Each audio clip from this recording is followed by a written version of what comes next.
बच्चों हम class 12th का जो हमारा सेकंड नंबर का लेसन है अ friend who came from the sky, इसकी रीडिंग हम कर चुके हैं और हम इसे बहुत अच्छे से समझ चुके हैं इस लेसन को। अब हम आज की वीडियो में डिस्कस करेंगे इसके क्वेश्चन एंड आंसर्स।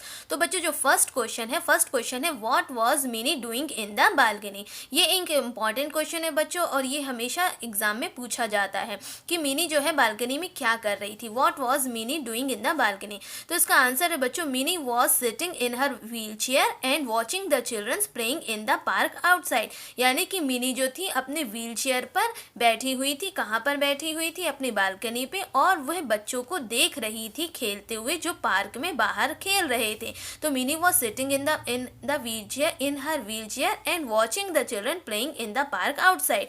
यानी कि मिनी अपने व्हीलचेयर में बैठे हुए उन बच्चों को जो बाहर पार्क में खेल रहे थे उन्हें देख रही थी। सेकंड क्वेश्चन है Why was her mother worried as Minnie sat in the balcony? Mini जो थी, मिनी की माँ जो है क्यों चिंतित हो गई थी जब मिनी जो है बालकनी में बैठी थी। Why her mother was worried? उसकी माँ क्यों चिंतित थी when Minnie was sat in the balcony? जब मिनी बैठी हुई थी कहाँ पे? बालकनी में। तो Minnie's mother was worried because strong wind were blowing outside and she did not want to get her wet. Mini की माँ इसलिए चिंतित हो गई थी because यानी क्योंकि बहुत तेज हवा चल रही थी बाहर और बहुत तेजी से हवा बह रही थी बाहर, और मिनी की माँ नहीं चाहती थी कि मिनी जो है आंधी तूफान या बारिश से किसी भी प्रकार से भीग जाए और ना भीगे, इसीलिए उसकी माँ बहुत चिंतित थी।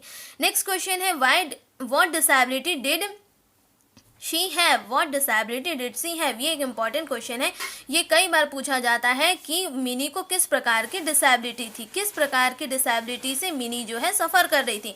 तो बच्चों इसका आंसर है Mini was a spastic girl. Mini was a spastic girl. वह एक स्पेस्टिक बच्ची थी। स्पेस्टिक यानी कि यह एक डिसेबिलिटी होती है और इस डिसेबिलिटी में बच्चे का जन्म से ही उसके हाथ और पैर में कोई भी नियंत्रण नहीं होता है। तो मिनी क्या थी? Mini was a spastic girl and she had no control over her hands and leg since birth. यानी कि मिनी जो डिसेबिलिटी से सफ़र कर रही थी वो स्पेस्टिक थी और स्पेस्टिक होने के कारण उसके हाथ और पैरों में जन्म से ही कोई भी नियंत्रण नहीं था। ये एक इम्पॉर्टेंट क्वेश्चन है, सबको मालूम होना चाहिए क्लास 12th के जो बच्चे हैं कि मिनी को किस प्रकार की डिसेबिलिटी थी, क्योंकि ये क्वेश्चन मैक्सिमम टाइम पूछा जाता है। नेक्स्ट क्वेश्चन नंबर 4 है being spastic what could Mini do and what could she not. मतलब कि एक स्पेस्टिक होने के दौरान वह क्या क्या क्रियाएं थी जिसे वह कर सकती थी और क्या कौन कौन सी ऐसी चीज़ें हैं जिसे मिनी नहीं कर सकती थी। तो यहाँ पे मैंने अलग से इसका एक सेपरेट बना रखा है बीइंग स्पेस्टिक, यानी कि स्पेस्टिक होने से ही मिनी क्या क्या कर सकती थी। यहाँ हमें पूछा गया है कि क्या कर सकती थी। तो मिनी कुड क्रॉल, यानी कि वह रेंग सकती थी, घसीटते हुए चल सकती थी, घसीट कर, बट एक प्रॉपर वे में वह नहीं चल सकती थी। And she had learn to use her hand to brush her teeth. और उसने अपने हाथों से क्या सीख लिया था? अपने दांतों की ब्रशिंग करना, यह उसने सीख लिया था। तो मिनी जो है अपने हाथों से ब्रश कर लेती थी अपने टीथ को। And she could use a spoon to eat, और उसने स्पून से भोजन करना, खाना खाना भी सीख लिया था। तो ये सारी 3 ऐसी एक्टिविटी हैं जिसे मिनी कर सकती थी। और ऐसी कौन सी है जिसे वह नहीं कर सकती थी? तो यहाँ पे मैंने लिख दिया है बट, इससे आपको याद रहेगा। लेकिन वे क्या क्या चीजें नहीं कर सकती थी? शी कुड नॉट वॉक, यानी कि वह चल नहीं सकती थी। And she could not button up her shirt, यानी कि वह अपने शर्ट्स के बटन भी नहीं लगा सकती थी अपने स्वयं के द्वारा। तो these are the activity which Mini could do and which Mini could not do. तो ये सारी एक्टिविटीज़ हैं जिसे मिनी कर सकती थी और नहीं कर सकती थी। और ये क्वेश्चन हमेशा पूछा जाता है कि मिनी को किस प्रकार की डिसेबिलिटी थी और कौन कौन सी एक्टिविटी वो कर सकती थी। या हमसे ये भी पूछा जा सकता है कि what type of girl mini is. Mini किस प्रकार की लड़की है, तो उसके बारे में भी अगर हम बताएंगे तो भी हमें मालूम होना चाहिए कि मिनी जो है एक स्पेस्टिक गर्ल है और वे बहुत सी एक्टिविटीज़ कर सकती हैं, जैसे कि मैंने यहाँ पे बता रखा है, और बहुत सी चीज़ें वो नहीं भी कर सकती। तो इससे ही हमारा जो है नेक्स्ट क्वेश्चन भी बन जाता है और इससे हम मिनी के बारे में भी जान जाते हैं कि मिनी क्या क्या चीज़ें कर सकती थी और क्या नहीं। नेक्स्ट क्वेश्चन नंबर 5 समझेंगे बच्चों, why did the neighbourhood childrens not become friendly with her, यानी कि जितने भी पड़ोस के बच्चे थे वो मिनी के साथ मित्रवत क्यों नहीं थे। तो इसका आंसर है the neighbourhood childrens did not become friendly with her. ये मैंने पूरा क्वेश्चन से बनाया, यहाँ पे हर मिनी के लिए ही बोला गया है कि सारे बच्चे पड़ोस के मिनी के साथ मित्रवत इसीलिए नहीं थे because they were busy with their own games and school, क्योंकि वह स्वयं में ही बिजी रहती थी, स्वयं के ही विद्यालय में और स्वयं के ही खेलों में वो इतने ज़्यादा मग्न रहते थे, इतने ज़्यादा व्यस्त रहते थे कि वह मिनी से मित्रवत नहीं थे। इस कारण ही नहीं थे क्योंकि वह स्वयं के कार्यों में ही व्यस्त रहते थे। नेक्स्ट क्वेश्चन है बच्चों question number 6, what was the ball that fell in her lap, वह जो चीज़ मिनी की गोदी पे आई थी, व्हाट वाज द बॉल, वो किस प्रकार की बॉल थी, क्या बॉल थी वह जो एक फेल यानी कि कहाँ पर आई थी, कहाँ पे गिरी थी, जो उसकी गोदी पे आकर गिरी थी। The bell that was fell in her lap was a bird duck, यानी कि जो चीज़ उसके गोद पर उड़कर आकर बैठ गई थी एकदम से, वह अचानक से आने वाली जो चीज़ थी वह एक बर्ड थी, यानी कि वह एक पक्षी था जिसका जो कौन सा पक्षी था, डक था। तो वह उसके पास जो उड़ के आया था वो डक पक्षी था। 7 देखते हैं, what had happened to the bird, यानी कि उस पक्षी के साथ क्या हुआ था, क्या हुआ था उस पक्षी को। तो he had hurt himself on his wings in his effort to rejoin his mates, यानी कि वह पक्षी जो है उसने अपने आप को, अपने पंखों को घायल कर लिया था इस प्रयास में अपने मित्रगणों को, अपने जो उसके साथी लोग थे उसको पुनः उनसे जुड़ने के प्रयास में उसने जो प्रयास किया था, इस वजह से उसके पंख जो है वह पंखों से घायल हो गया था। तो यानी पक्षी ने अपने पंखों को घायल कर लिया था अपने साथियों के मिलने के प्रयास में। तो ये हुआ था उस पक्षी के साथ। नेक्स्ट क्वेश्चन नंबर 8 है, how did the bird react when Mini's mother try to pick it up, यानी कि जब पक्षी ने क्या प्रतिक्रिया करी जब मिनी की माँ ने उस पक्षी को पकड़ने का प्रयास किया। तो the duck suddenly nipped her hand when Mini's mother try to pick it up, यानी कि यहाँ पे हमें क्वेश्चन से ही समझ में आ रहा है कि जब मिनी की माँ ने उसे पकड़ने का प्रयास किया तो उसने सडनली यानी कि अचानक निप्ड यानी कि चोंच गड़ा दी उनके हाथों पर जब मिनी की माँ ने उसको पकड़ने का प्रयास किया। When mothers try to pick it up, तब उसने क्या किया, सडनली निप्ड हर हैंड, यानी कि उनके हाथों की चिकोटी काट ली या चिकोटी ले ली। क्वेश्चन नंबर 9 है, why do you think the bird refuse to eat anything, आप क्यों ऐसा सोचते हैं कि पक्षी ने कुछ भी खाने से जो है रिफ्यूज यानी कि मना कर दिया था, वो नहीं खा रहा था। The bird refuse to eat anything because he was fearful and His wings was badly wounded, सबसे पहला तो वह बहुत ज़्यादा भयभीत था क्योंकि वह अपने सारे मित्रों से बिछड़ चुका था और एक ऐसे समूह में आ गया था जहाँ उसके कोई मित्र नहीं थे, तो इस वजह से वो बहुत ज़्यादा भयभीत था। तो भयभीत होने के कारण और दूसरा उसके पंख भी घायल हो चुके थे, अपने मित्रों से मिलने के जो उसने जोर से प्रयास किया उस कारण से उसके जो पंख थे वो कहीं ना कहीं क्षतिग्रस्त हो गए थे। तो इन दोनों कारणों से जो पक्षी था उसने कुछ भी खाने से मतलब वह कुछ भी दाना पानी कुछ भी नहीं खा रहा था क्योंकि उसने उसको मना कर दिया था because of his bounded wings and because he was fearful. तो ये दो कंडीशन थी जिस वजह से पक्षी जो है हर चीज़ को रिफ्यूज़ कर रहा था।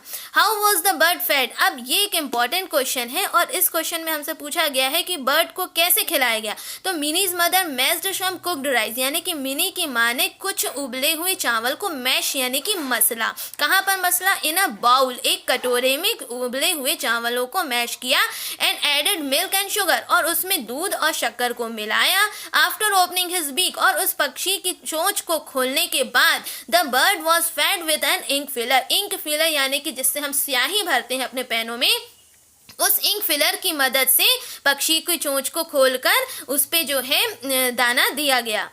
क्वेश्चन नंबर 10 देखेंगे। क्वेश्चन नंबर 10 जो है बहुत ही मोस्ट इंपॉर्टेंट क्वेश्चन है, many time asking in the examination वाला क्वेश्चन है क्योंकि इसको बहुत अच्छे से तैयार करना है। ये कई बार पूछा गया है कि how was the bird fed, यानी पक्षी को कैसे खिलाया गया था। तो इसका आंसर है बच्चों, मिनीज मदर मैश्ड सम कुक्ड राइस। हमें सबसे पहले ये याद रख लेना है कि मिनी की माँ ने सबसे पहले कुछ उबले हुए चावलों को मैश किया और मैश करने के बाद एक कटोरे में उसे मैश करने के बाद उसमें कुछ दूध और शक्कर को मिलाया और दूध शक्कर मिलाने खिलाने के बाद उस पक्षी की चोंच को खोलते हुए उस पक्षी को खिलाया गया, और किसकी मदद से खिलाया गया? With the help of an ink filler, मतलब कि एक इंक फिलर की सहायता से, एक इंक फिलर से उसकी चोंच को खोलने के बाद उसमें कुछ उबले हुए चावलों को मैश करके कटोरे में और उसमें दूध शक्कर मिलाकर इस प्रकार से उस पक्षी को खिलाया गया था। नेक्स्ट क्वेश्चन है, why do you think Mini name the bird Mitra? अब मिनी ने उसका नाम मित्र क्यों रखा? मिनी ने इसका आंसर वेरी सिंपल है, क्योंकि हमने कहानी पढ़ी हुई है तो हमें मालूम है, क्योंकि उसका कोई मित्र नहीं था इसलिए ही उसने उसका नाम मित्र रखा। Because she has no friends, that is why Mini name the bird Mitra. उसने उसका नाम मित्र इसलिए रखा क्योंकि उसका कोई मित्र, कोई फ्रेंड नहीं था। नेक्स्ट क्वेश्चन है, what was the Mini's reaction when she found Mitra's basket empty in the morning? यानी कि क्या प्रतिक्रिया होती है जब मिनी पाती है कि उसका जो सामने बास्केट रखा गया था जिसमें मित्र सोया हुआ था वो जब खाली मिलता है सवेरे, तो क्या प्रतिक्रिया होती है? मिनी वॉज हॉरिफाइड, वो बहुत ज्यादा भयभीत हो जाती है जब वह ये पाती है कि बास्केट जो उसके पास रखा है वो पूरी तरीके से खाली है। जब सवेरे वह बास्केट को खाली पाती है तो शी बिकम हॉरिफाइड, ये बहुत ज्यादा हॉरिफाइड हो जाती है, ये जानकर भयभीत हो जाती है कि मित्र कहाँ चला गया। नेक्स्ट क्वेश्चन नंबर 13 है, why did the neighbourhood childrens came to Mini's house? Neighbourhood के जो जितने भी बच्चे थे वो मिनी के यहाँ क्यों आते हैं? तो neighbourhood childrens came to Mini's house to see the bird. सबसे जो इसका रियल आंसर है वो ये है कि मिनी के जो जितने भी पड़ोस के बच्चे थे वो मिनी के घर किसको देखने के लिए आते हैं? बर्ड को देखने के लिए आते हैं, और वो बहुत they were thrilled to see the bird, उसको देखकर वो बहुत रोमांचित भी होते हैं। किसको देखकर रोमांचित होते हैं? वह बच्चे उस पक्षी को देखकर बड़ा ही रोमांचित होते हैं और वह पक्षी को देखने के उद्देश्य से ही मिनी के घर पर आते हैं। तो नेक्स्ट क्वेश्चन है बच्चों 14 में देखते हैं। क्वेश्चन नंबर 14 हमसे पूछ रहा है, what changes did the bird bring in the outside of the neighbourhood childrens towards Mini? यानी कि किस प्रकार के परिवर्तन पड़ोस के बच्चों में, पड़ोस के रहने वाले बच्चों में के व्यवहार में किस प्रकार का परिवर्तन होता है मिनी की तरफ, मिनी के लिए किस प्रकार का परिवर्तन होता है? What changes did bird bring, और उस पक्षी के आने से कौन कौन से बदलाव मिनी के प्रति उन बच्चों के द्वारा होते हैं? तो इसमें हमें बताना है, the bird change the attitude of the neighbourhood childrens towards Mini. पक्षी के आने से पूरी तरीके से जो पड़ोस के बच्चे थे उनका व्यवहार जो है मिनी के लिए पूरी तरीके से परिवर्तित हो जाता है। पहले उनका व्यवहार ऐसा था कि कोई भी मिनी से मित्रवत नहीं था, लेकिन अब उस पक्षी के आ जाने के बाद से सारे बच्चों के व्यवहार में परिवर्तन ये होता है कि वह सारे के सारे उससे बहुत ही अच्छे से मित्रवत हो जाते हैं और उसे अपना दोस्त मान लेते हैं। तो they all become very friendly with the Mini. Next question है, what mistake did Anju make, how did she compensate? यानी कि अंजू ने कौन सी गलती करी और किस प्रकार से उसकी भरपाई करी? तो अंजू ने जो गलती करी वो गलती ये थी, अंजू टोल्ड हर फ्रेंड्स, उसने अपने मित्रों से कहा that it was very hard for the bird to make a new friend. अब इस पक्षी के लिए बहुत ज़्यादा कठिन होगा नए मित्रों को बनाना, क्योंकि ही वॉज लैम, क्योंकि यह लंगड़ा है, क्योंकि ये अपाहिज है, अपंग है, और इस वजह से इसके लिए बहुत कठिन होगा अपने नए मित्रों को बनाना। But she realise her mistake, जैसे ही उसको अपनी गलती का एहसास होती है, she covered her mouth to hide it, वह अपनी गलती को छुपाने के लिए, अपने जो गलती उसने करी थी उसको प्रदर्शित करने के लिए वह अपने हाथों से अपने मुंह को कवर कर लेती है। नेक्स्ट मोस्ट इंपॉर्टेंट क्वेश्चन है, डिस्क्राइब द डक्स फेयरवेल, और ये भी कई बार पूछा जाता है और ये बहुत इंपॉर्टेंट क्वेश्चन है। तो ये क्वेश्चन हमसे पूछ रहा है कि हमें डक के फेयरवेल को बताना है। तो डक के फेयरवेल को हम स्टेप वाइज स्टेप भी याद कर सकते हैं कि भाई Mini along with her father and the other childrens took the duck to the nearby lake, यानी कि मिनी अपने पिता के साथ प्लस साथ में जो अन्य बच्चे थे उनके साथ मिनी जो है कहाँ पे पहुँचती है? लेक पर पहुँचती है। तो Mini along with her father and other childrens took the duck को लेकर जाते हैं, कहाँ पे लेकर जाते हैं? पास के जलाशय में, झील में। The children lifted the duck carefully, बच्चे उसको बहुत सावधानी पूर्वक मिनी की गोद से उसे उठाते हैं और बड़े ही आरामदायक तरीके से उसको रिलीज यानी कि छोड़ दिया जाता है उसी झील के पानी में।